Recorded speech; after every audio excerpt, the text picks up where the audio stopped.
school, old school. How about if I yell? Yeah!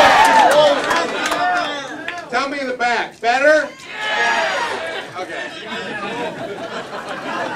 People in the back on this are the right people. Thank you. Thank you all for being here. Can't tell you how important this is. I can't tell you how important this is. I know we've hit a weird time. We hit a weird time. But we know we got a report out, new data that showed that 100,000 more Minnesotans were uninsured in 2009 compared to 2 years ago. Meanwhile, we've learned that executives and shareholders of the 5 biggest for-profit health insurers had a combined profit of $12.2 billion in 2009, up 56%.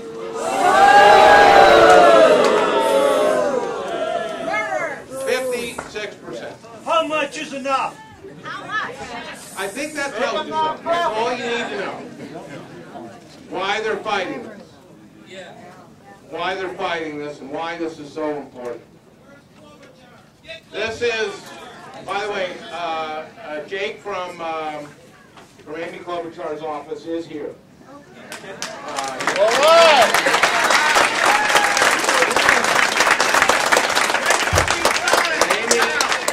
Tell you how hard Amy has been fighting for what is so key to Minnesota, and not just to Minnesota, but to this entire country, which is changing the way Medicare reimburses.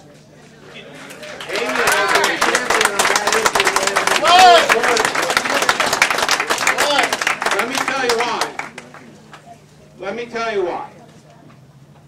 Minnesota, and I've done, I don't know, 12 to 15 healthcare roundtables in Minnesota with providers, doctors, and nurses, and hospitals, with insurance companies, and we have 90% of the people of Minnesota are covered by nonprofit insurance companies, and rural health, and people are experts in health disparity, public health folks, and healthcare economists.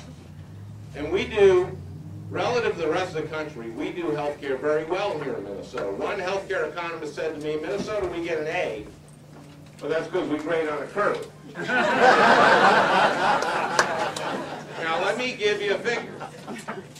In Minnesota, our providers get reimbursed per Medicare recipient about $6,000. In Texas, they get over $9,000. We have better outcomes here in Minnesota. We get punished for that. Texas gets rewarded for fee-for-service for every practice they do, every procedure they do, they get more. We do patient-centered care here. They do profit-centered care there. And they get rewarded for it. We're going to change that in this bill. That's what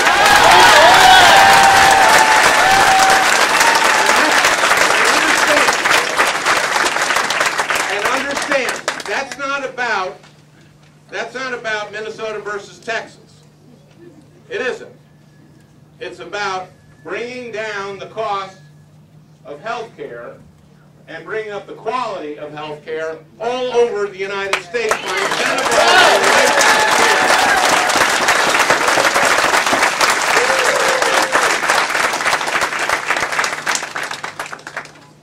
You know, I know there are people outside protesting this, but I'm not sure they understand what's in the bill.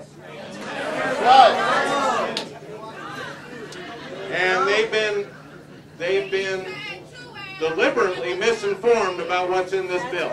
And I've seen it on the floor of the Senate.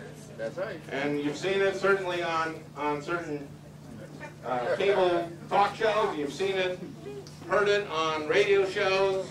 And you've heard it from some of their leaders saying there are death panels. But you know what? I had some Tea Party people during the state fair come to my booth. And they were angry. And people are angry. We're angry. We're angry. We're angry. We are too. And they started off very angry at me. But you know what? We had a calm discussion. Good.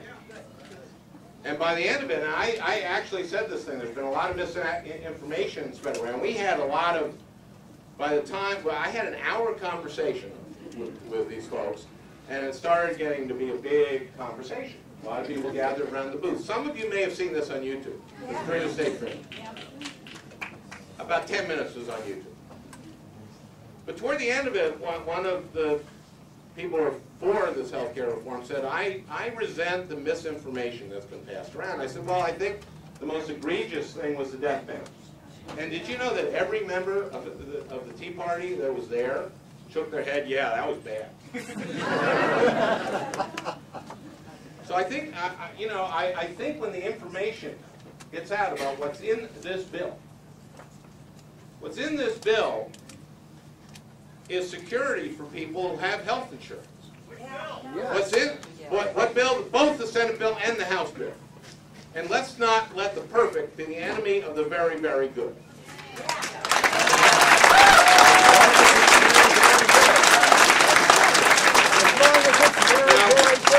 Now, believe me, I have problems with things that are in the Senate bill. But what's going to happen, and the way this is going to go down, the way I believe this has to go down, is that the House has to vote for the Senate bill, so we don't have to go through, we don't have to get 60 in the Senate again, and then reconcile it.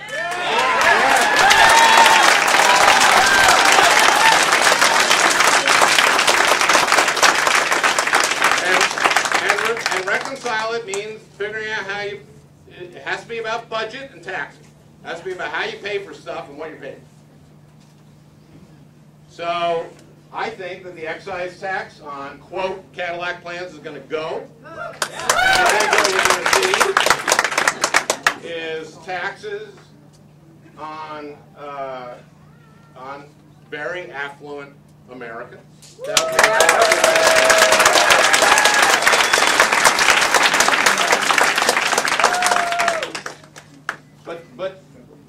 But understand this. We have to do this. Because we can't, the path we're going on is unsustainable. It is absolutely unsustainable. And we do have, essentially, death panels now, and there are insurance companies who deny you care.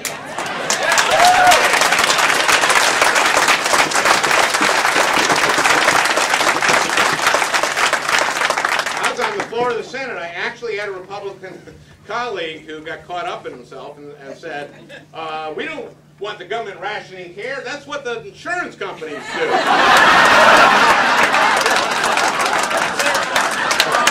Literally said.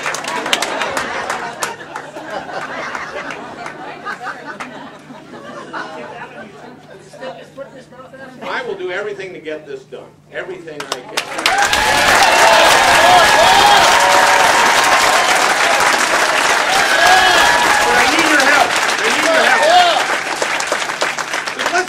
The other things this does. When I go around Minnesota, people talk about a pre-existing condition that one of their kids had. Yes.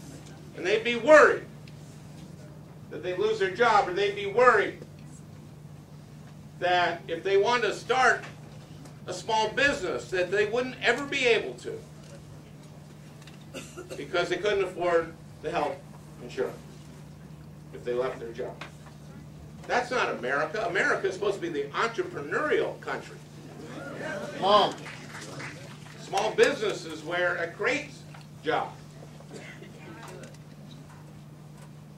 So we're going to get rid of people being of allowing insurance companies to exclude people from having, because they have a pre-existing condition, and punishing them for it. We're going to get rid of that. That's what we're going to do.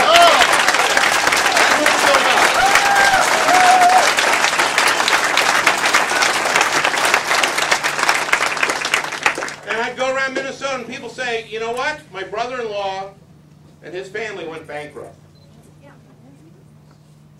because my sister-in-law got sick.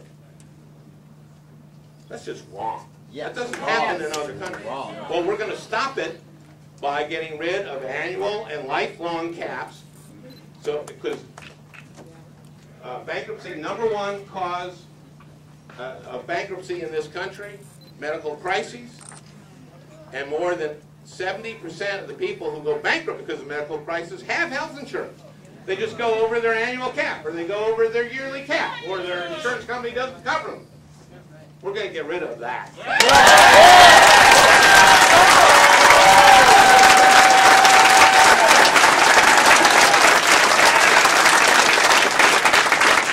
And we're going to cover 31 million more people.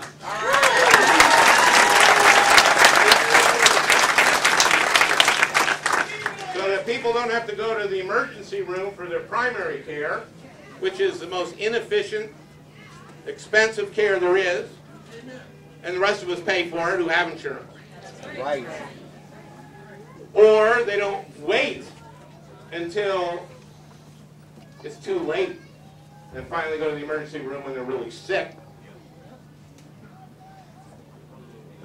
So we're going to cover. We're getting to universal health care.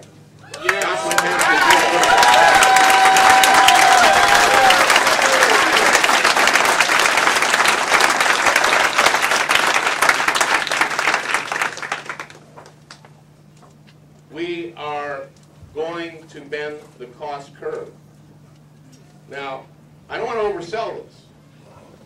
I don't want to oversay that your premiums are going to, after having gone up and up and up and up and up and up, are suddenly going to go down.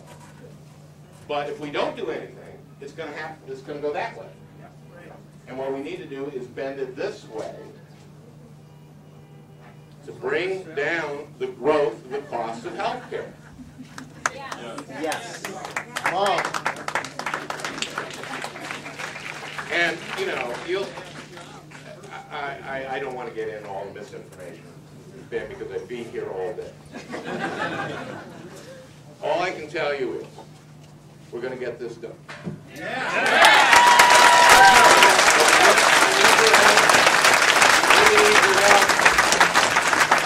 We need your help. Keep fighting. Thank you for what you've been doing. Keep vocal. Keep working. Thank you.